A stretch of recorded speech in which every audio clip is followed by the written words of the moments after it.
your approximation, what are the most, or some of the most pressing or serious cultural happenings that Christians face today? Abortion and same-sex mirage. Those there are a host of other cultural things that are layered underneath and things that help bring these things about. But I would say those are the critical issues of the day, and it's because they're clear violations of God's law in the top tier. They're clear violations of the Ten Commandments. They are not tucked away in a corner. Everybody knows about them because the Planned Parenthood videos have brought abortion back to the forefront. The Obergefell decision has imposed same-sex mirage on us, so it's all still fresh. Everybody knows about the issues. The sins involved are massive, so it's not just a serious sin that somebody commits, but it's widespread, nationwide sort of thing. And so I would say if we can't engage on issues as clear and as massive and as important as those, why nibble around the edges, right? Now, there are some things in the history of law, and there are some ways that we got here that we want talented people to drill down and go into some of the other issues, the issues of federalism, and how does the Supreme Court think that they have the right to impose their weird definition of marriage in all 50 states? Where did that come from? We need to dig deep on those issues, but I would say those are the two great issues. A close third would be the pornification of everything. What do you think is the root from which those spring? Is it just sin or evil, or do you think there's some sort of theological lapse that... No, there's the theological principle is this: you become like what you worship. Okay?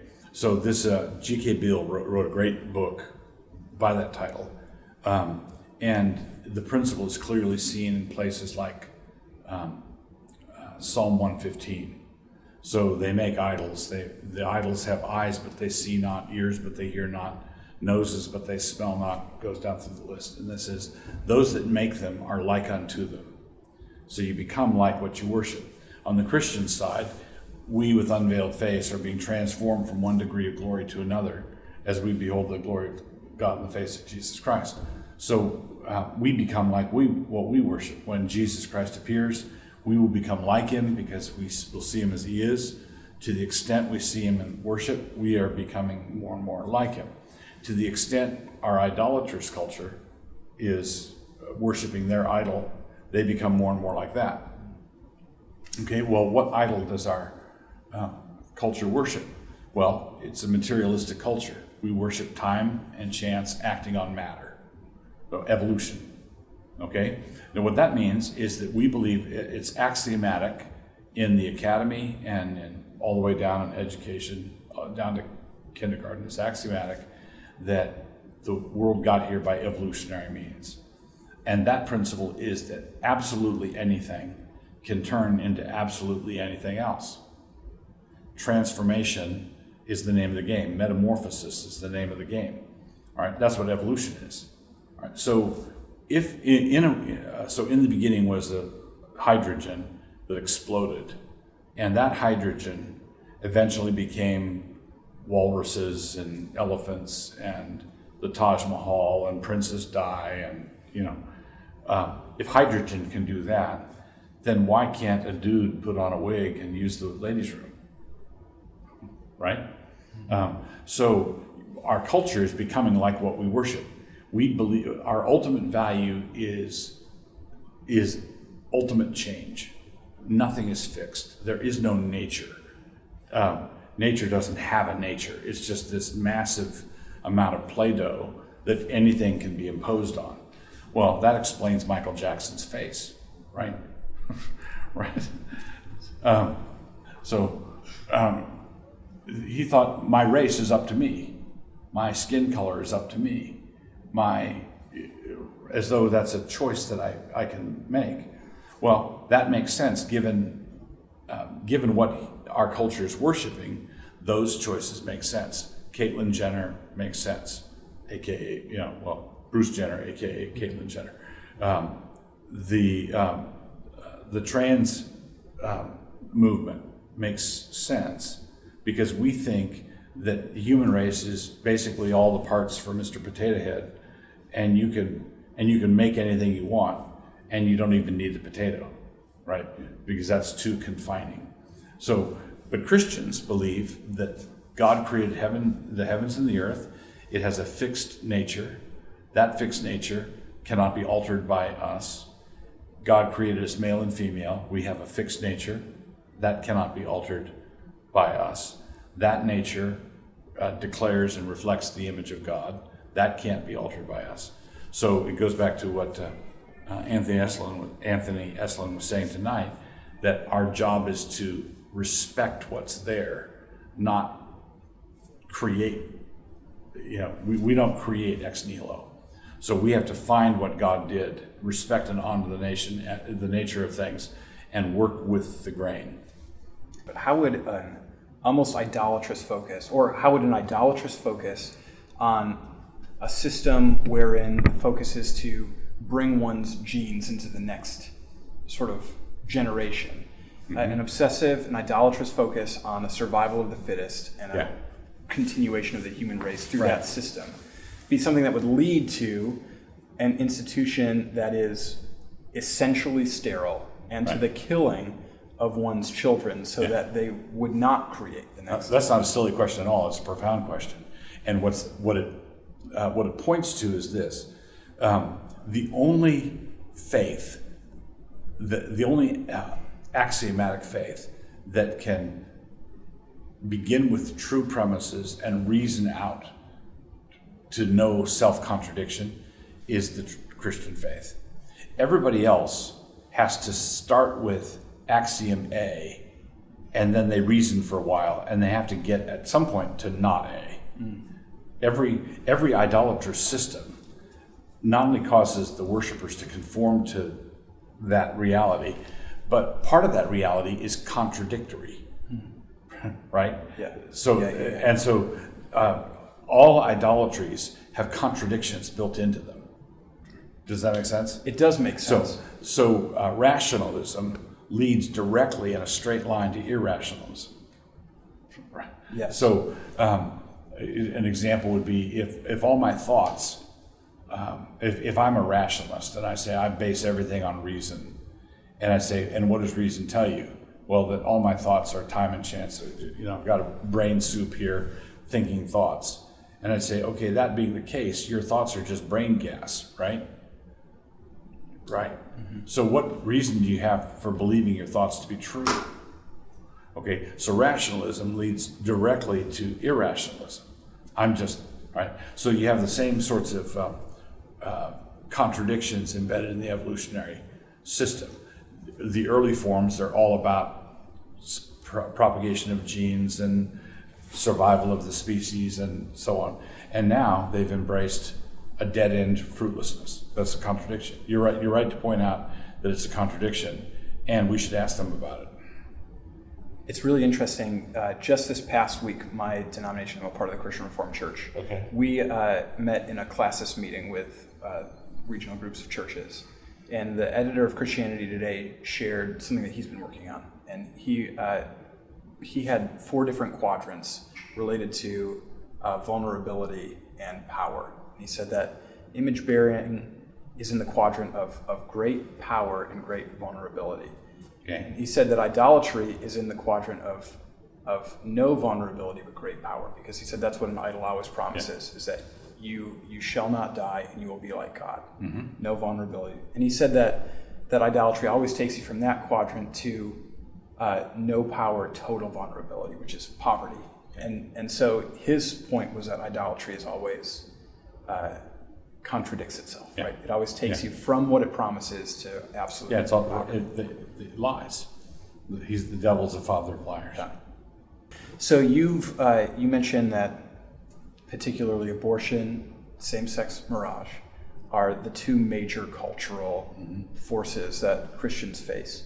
And one of the things I'm wondering is, how can Christian leaders, particularly pastors, equip Christian lay people, individuals in their congregation, to face and to confront those cultural realities? Well, I would say that they should teach and preach the whole counsel of God. Right? So you can't. One of the jokes or sayings in Christian circles is, little 15-minute sermonettes for Christianettes. Right? And the problem is, if you have a little 15-minute homily a week, right, and you consider the Christian faith a course that you're enrolled in, how much would you learn in college if you took a course that had 15 minutes of content a week? It's absurd. It's ridiculous. So Paul says, I did not neglect to teach you the whole counsel of God. And I believe that pastors need to have expository exegetical ministries. They need to have a robust liturgy that's scripture saturated. The people have to be engaged in what they're doing. The pastors need to preach the Bible as it presents itself to us, and the pastors also have to know that they have to be like the men of Issachar, who knew the times and knew what Israel should do. So you have to match up what the Bible is teaching, and you're teaching the Bible in a contextual way, so that people know the book, and then you can highlight certain issues, and you're not just draping a Bible verse on your political pet peeve, right? So it's proceeding out of a full-orbed biblical worldview. So I honestly don't think that political action is going to get anywhere without reformation in the church. I think there has to be liturgical reformation. I think there has to be musical reformation. I think there has to be a preaching reformation, a doctrinal reformation in the church. What are some positive examples of where you are seeing that taking place, those sorts of reformations that you're talking about? Well, I see a number of places where people want it and are interested in planning it, and a lot of young shoots. I'm closest, of course, to what's going on in Moscow with Christ Church there, and the community surrounding Christ Church, and New St. Andrews College and Logos School, and a bunch of the suite of ministries there. So I know that what we're talking about can happen with ordinary, regular American people. So it's not like we've got a pack of weirdos. These are regular folks, and they can be taught and exhorted and established and built into a community. What are ways that you have seen of failing to do this sort of thing? Like, what are some negative examples that you could give? Well, the negative examples would be people who, Americans are church-going people, so it's like 5% or less in Europe and approaching 50% in America. You wouldn't know it to look at television, but Americans are church-going people. There are a lot of churches and a lot of people in them.